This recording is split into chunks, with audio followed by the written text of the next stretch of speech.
Welcome to Chillin' 101. We hope this video helps. I will show the only reliable way to add a custom keyboard to an iPhone. This method uses a third-party keyboard app from the App Store. It works on iPhones running iOS 8 or later. First, choose a reputable keyboard app that supports custom layouts or themes. Next, open the App Store and install the keyboard app. Finally, we will enable the keyboard in Settings and configure permissions like allow full access if the app requests it. After installing, open Settings to add the keyboard to your system list. Tap General, then Keyboard, then Keyboards to view installed keyboards. Next, tap Add New Keyboard and select the new keyboard app name. The keyboard now appears in your keyboards list, which enables switching with the globe key.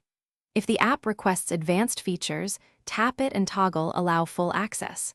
Granting this permission lets cloud features and custom dictionaries work properly, but it sends data to the app developer. Open the keyboard app to customize layouts, themes, or import personal phrases.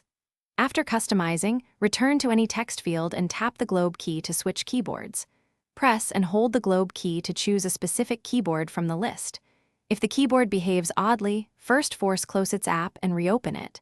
Then toggle the keyboard off and on in Settings and restart the phone if necessary.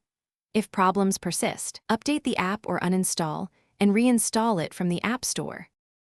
Thanks for watching. Consider subscribing if we helped you.